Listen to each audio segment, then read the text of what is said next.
This is Miss Boo.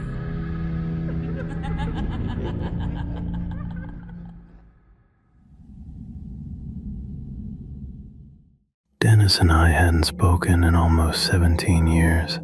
He was the older one, 6 years older than me. He always treated me like a kid. And our parents, well, how should I put it? I think he hated them. When our father died, Dennis said flat out that he wouldn't come to the funeral.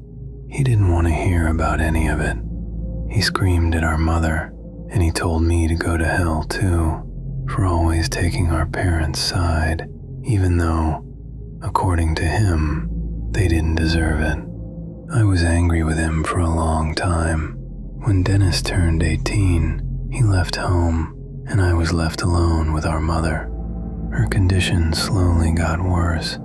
I took care of her for 10 years, and when I was 22, she died too. It was horrible.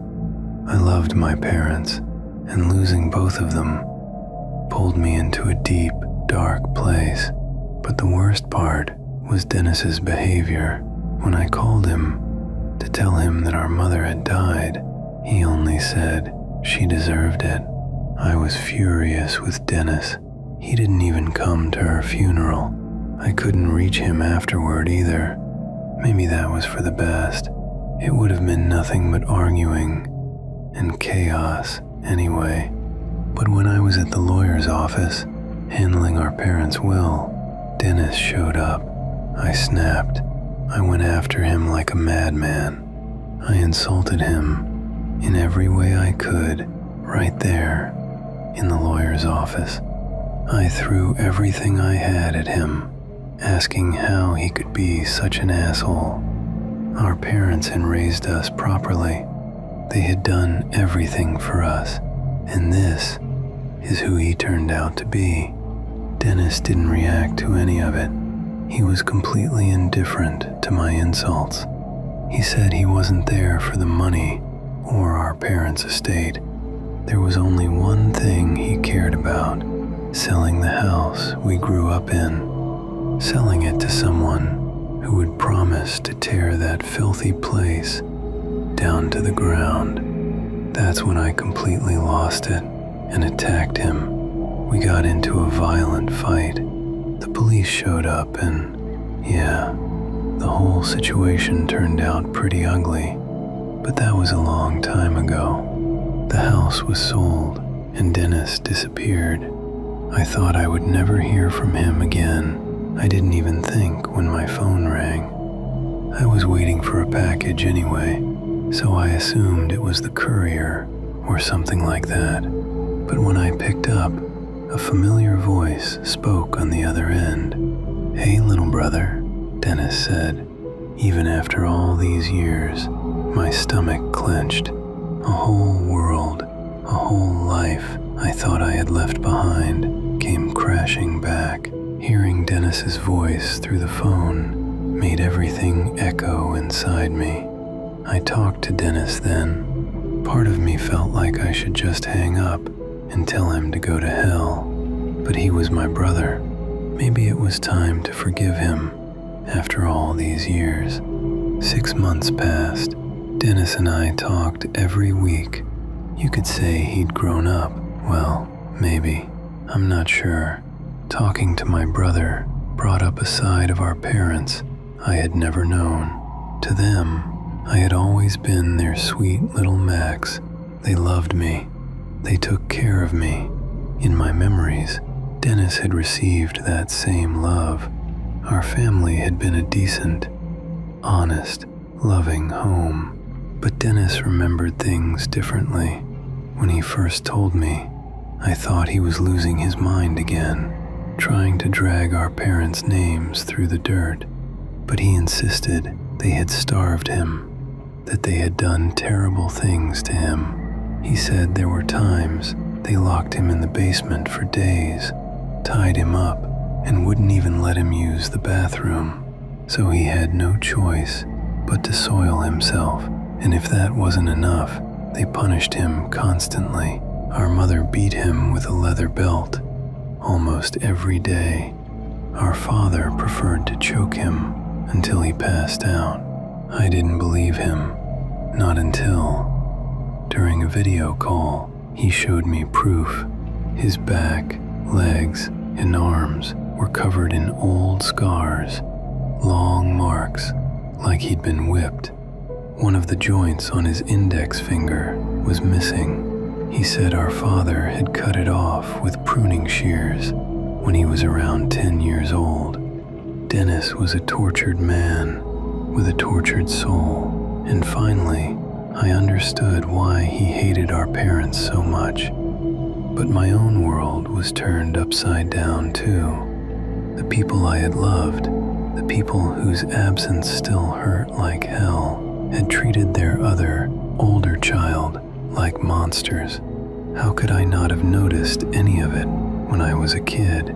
My conversations with Dennis didn't stop. We texted almost every day, and whenever we had time, we talked on the phone. But our childhood never came up again, not because I didn't want to talk about it. On the contrary, I had 1,000 questions for him, questions that could have put everything in order.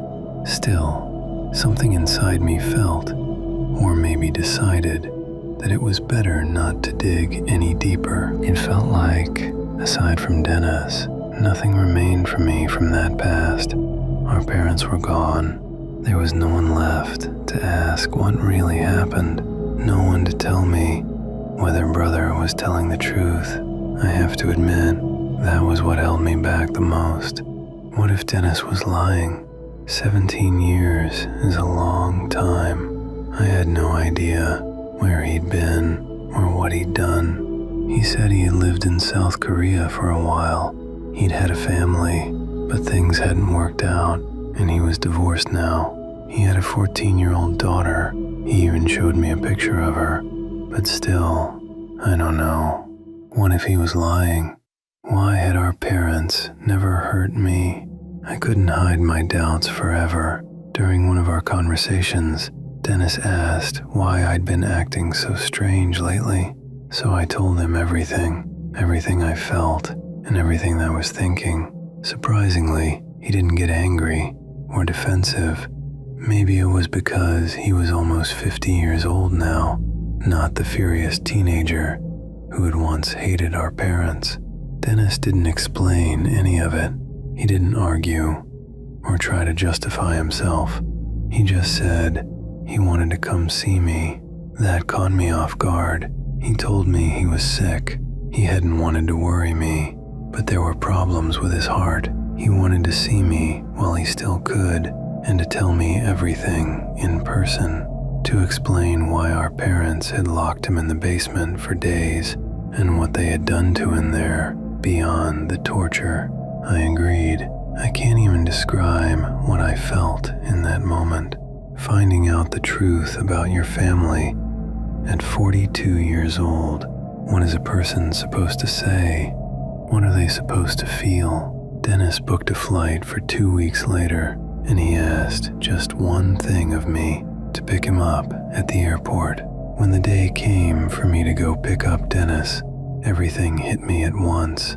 Emotions I'd never felt before swirled inside me. I was afraid of meeting the brother I hadn't seen in almost 20 years. The brother I'd never had an easy relationship with.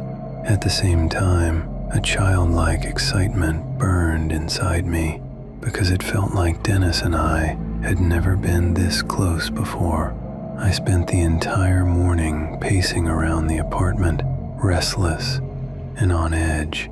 My wife and kids were already going crazy from it. They had been for days, so eventually they told me to just go already and head to the airport. I had plenty of time. During the whole drive, I kept running scenarios through my head. What would I say when I finally saw Dennis after all these years? How would I greet him? What would he tell me about our childhood? What did he know about our family that I didn't? I felt childish, yet all I could think about was what was going to happen. I was already waiting at the airport.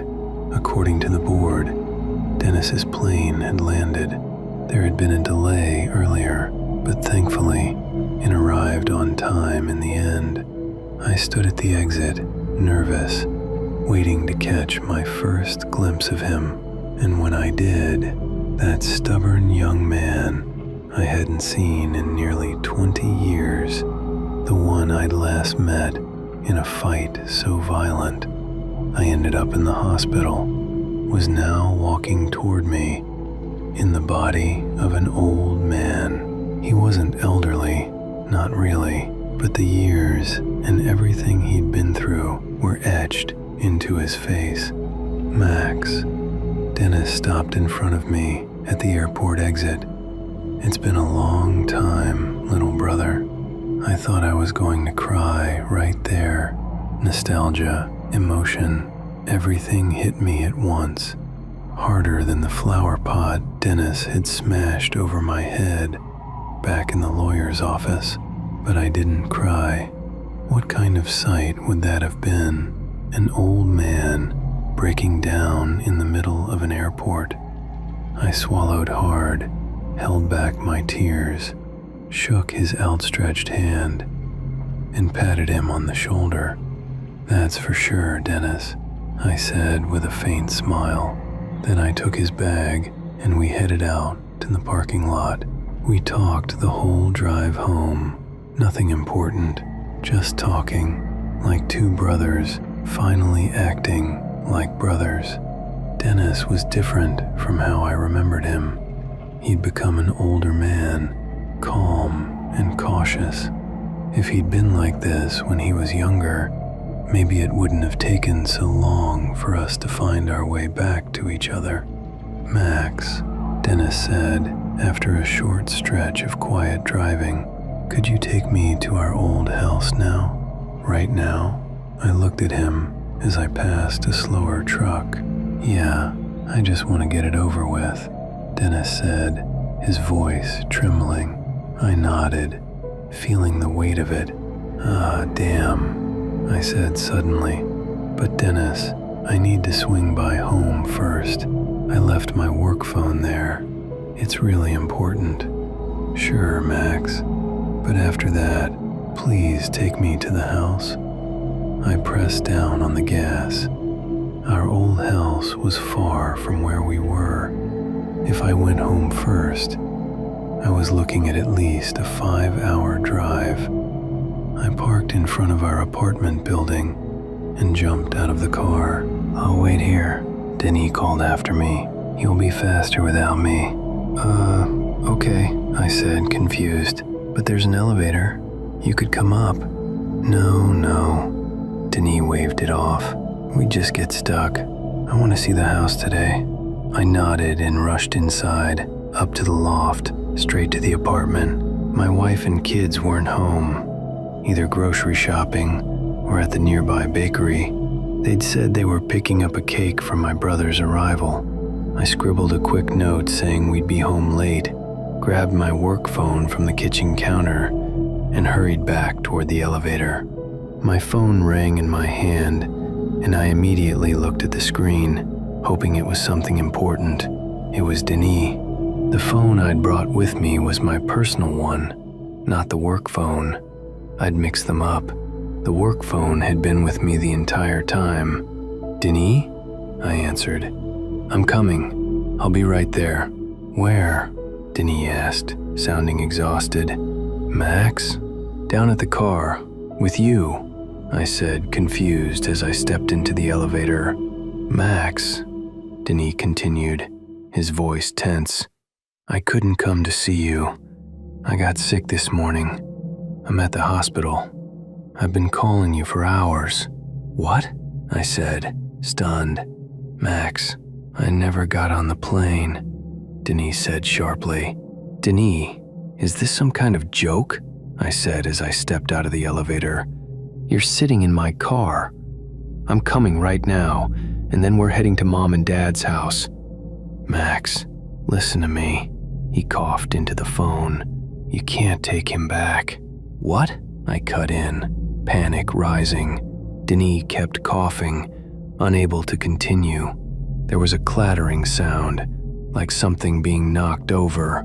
"Max," he said again, his voice strained. "Max, my heart. Please, promise me. Promise me you won't take him back. He can't go back." Then there was a heavy thud on the line. "Denis?" I said, terrified.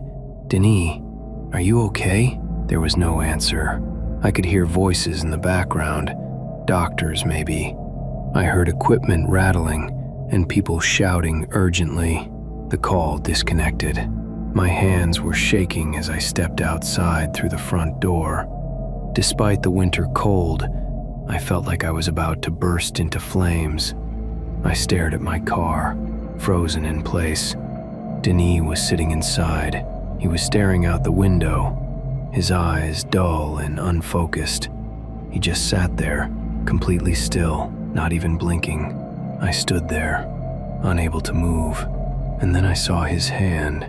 The finger joint wasn't missing. The realization washed over me, cold and absolute. If that wasn't Denis sitting in my car, then who was it? And why did he look exactly like him? I didn't understand what the police meant when they said I was safe now, until much later. At the time, I thought they just didn't believe me. Or maybe they were trying to calm me down after everything that happened. But now I think they knew something I didn't. I honestly haven't really talked about this since it happened. I mean, I don't know what I'd say. Nobody would believe me anyway. But it's been weighing on me lately, and who else to share it with but the internet? This all happened when I was about 14 or 15. As cliche as it sounds, I grew up in a small town where everyone knew each other. You barely needed to lock your doors at night, blah, blah, blah. Well, that's until this all went down. At the time, I had a small but tight-knit group of friends. There was Marshall, who was my next-door neighbor, and also happened to be my cousin. Our other friends, Sarah and Jeffrey's little sister, Tina, who was a year or two younger than us, and sometimes tagged along on our adventures. I've changed a few details to hide my identity, but for some additional information, this was the early 80s, somewhere in North America. It all started at the beginning of the school year. Marshall, Sarah, Jeffrey, and I were all starting 9th grade. We had gotten news that there was a new school teacher, which was exciting to us since we hadn't had anyone move here in our entire lives. His name was Mr. Anderson, but we could all call him Mr. A if it was too hard to pronounce. We were all sitting in the grade 9-10 classroom. Our town was so small, we had to combine a lot of classes and grades, discussing who he was or what he would be like. "Good morning, kids," we heard an unfamiliar voice bellow. The first thing I noticed about Mr. A was how he was dressed. Our town was predominantly blue collar. Most folks here lived a pretty simple life. Even on fancy occasions, we mainly dressed down. Not him though. He had a 3-piece suit on, freshly ironed, with shiny shoes to match. He was incredibly handsome and had the most contagious smile I've ever seen. "I'm Mr. A. It's so nice to meet all of you," he said, clasping his hands together. "I'm mainly here to teach science and some history, but I'll be happy to help you with anything else you need. Just let me know." We all immediately fell in love with him. Maybe it was just something new for us to look at. Maybe he was the first person in expensive clothes we had ever seen. But something about him just drew us all towards him, in the beginning at least. He taught us science mainly, as he said, but he'd also check in on us at other times of the day. He even always had his classroom door open in case we ever just needed someone to talk to. He was like our teacher, counselor, and best friend all in one. He knew all of our names, which, granted, there were only a couple hundred kids from kindergarten to grade 12, and most of us were either named Lisa or Mike, but still. But as time wore on, my friends and I grew a bit more wary of him. He was nice and all, but something about him was just off. He just felt fake. Have you ever been to an amusement park and met a mascot? They're all friendly and hug you and all. They pose for a picture. But when you leave, you turn around and the facade is off. They just look dead. That's what Mr. A was like.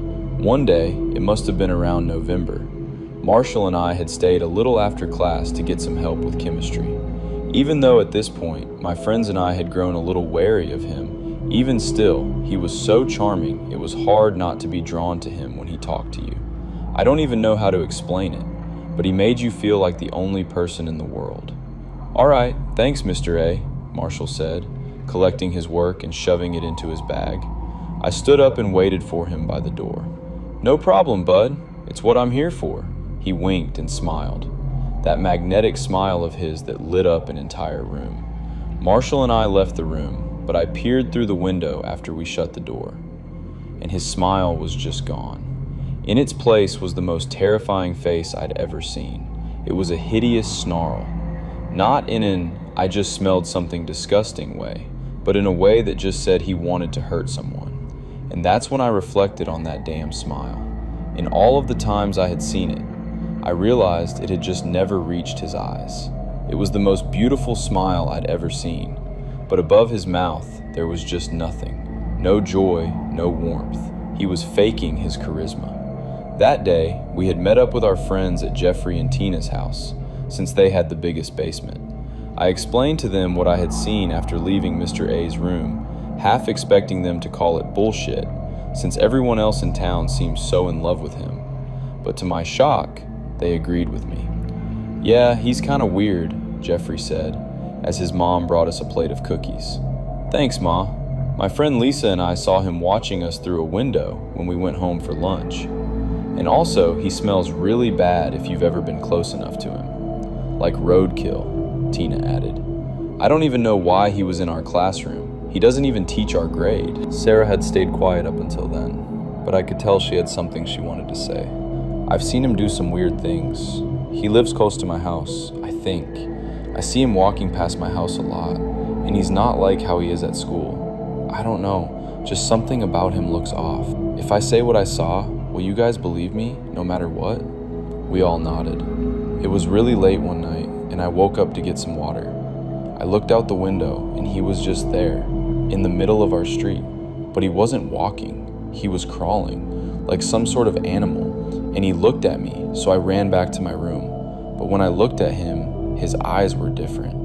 Not his regular eyes, just not human. When I got upstairs, I swear I heard scratching at my door the rest of the night. We were all silent for a while. We didn't know what to do with that information. After a while, Marshall spoke up. "Sarah, you said you're neighbors, right?" She nodded. We came up with a plan. One day, we'd all go to Sarah's house. When we saw Mr. A walking down her street, we'd follow him to see where he lives. Then, the next day, we'd skip school to break into his house and snoop through his stuff.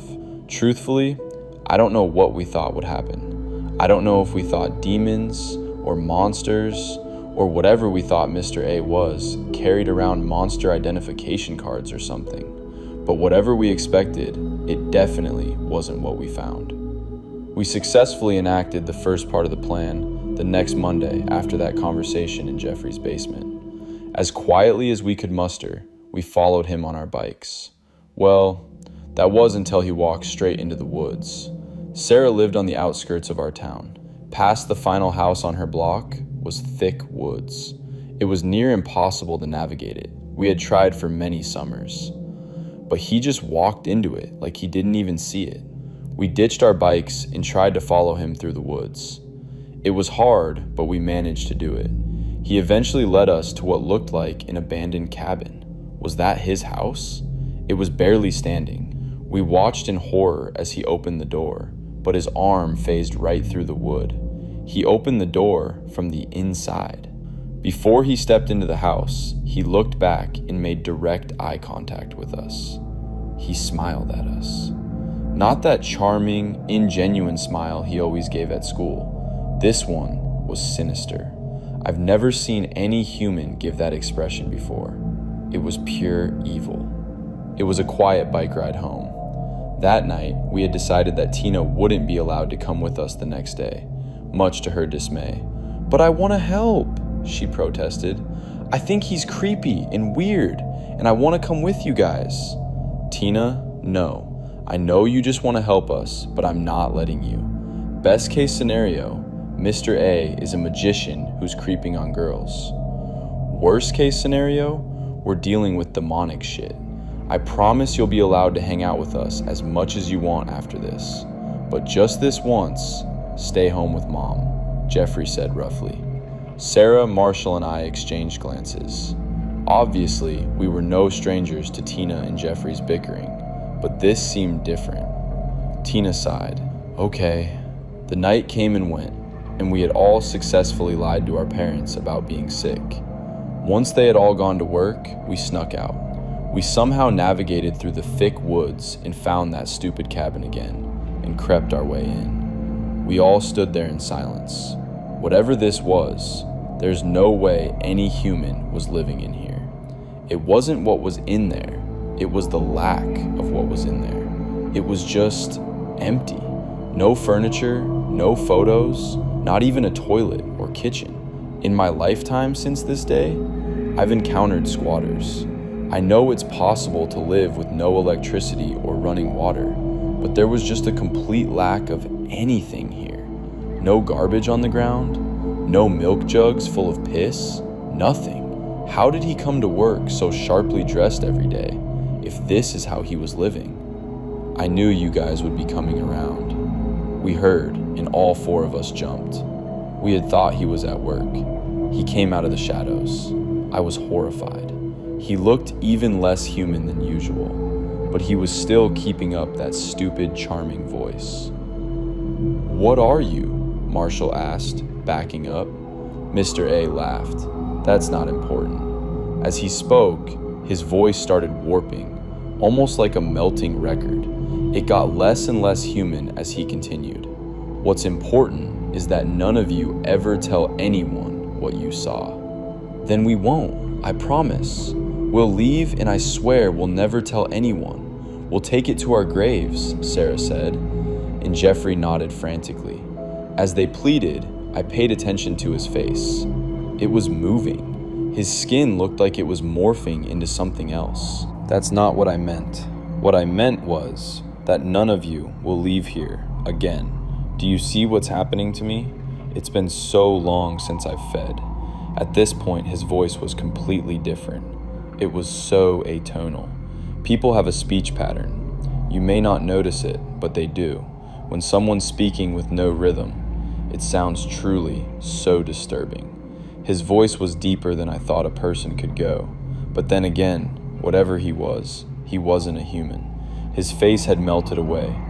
In its place was, I don't even know how to describe it. His eyes were completely black. His skin was gray and deformed. I heard a cracking sound, which I soon realized was his spine. He was growing taller. Suddenly, he lunged at us. We all jumped away, but Sarah had been scratched by his nails, which were now monster-like claws. I rushed to grab her, and we both ran up the rickety stairs. I heard in the distance Marshall's screams, and Sarah had to cover my mouth to keep sound from coming out of it. Marshall, my neighbor, my cousin, my best friend.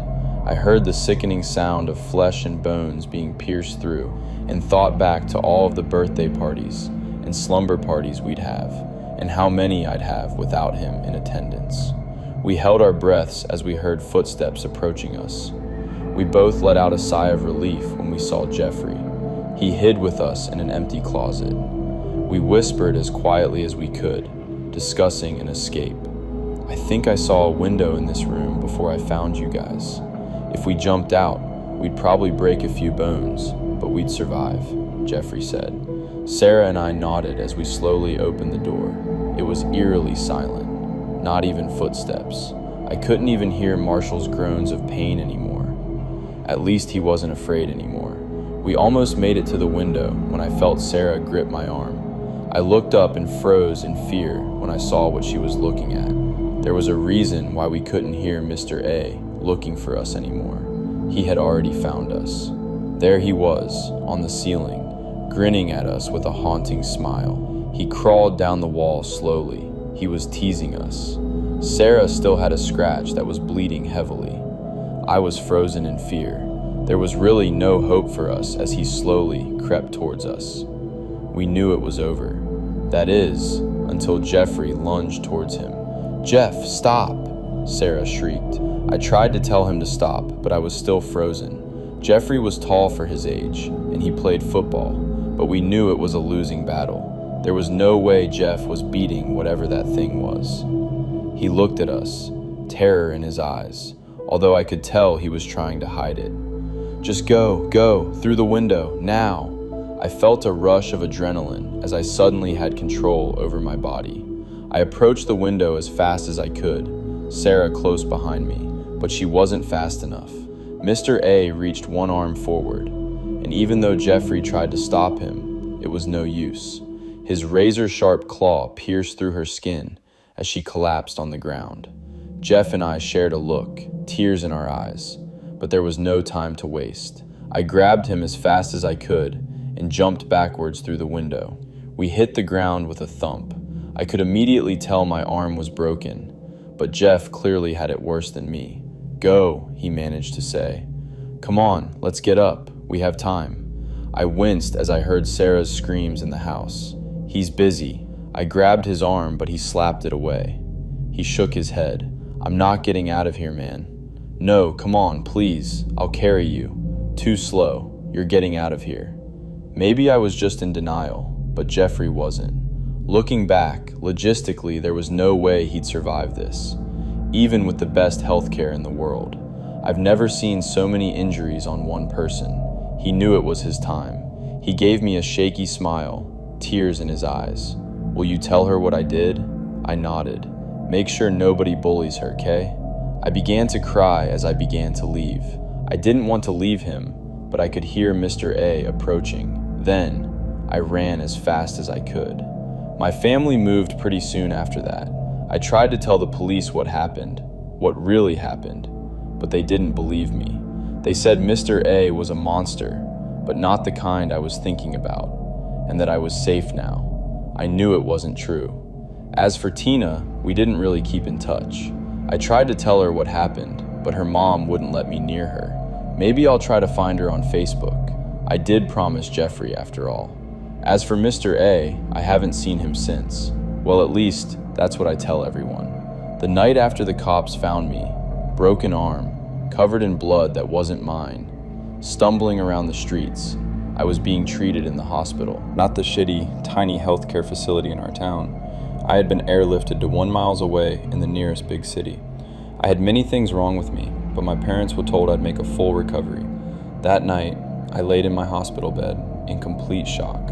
I could barely move anything but my head. I turned over to the window and saw someone staring at me. It wasn't Mr. A. He looked completely different, and this was so far away, but I knew that smile, in those stupid fucking eyes anywhere. It was him, even though nobody would believe me. He knew I recognized him, and his smile widened. Before I knew it, he was gone. It's been years, and I still don't trust anyone. As far as I know, he's still out there.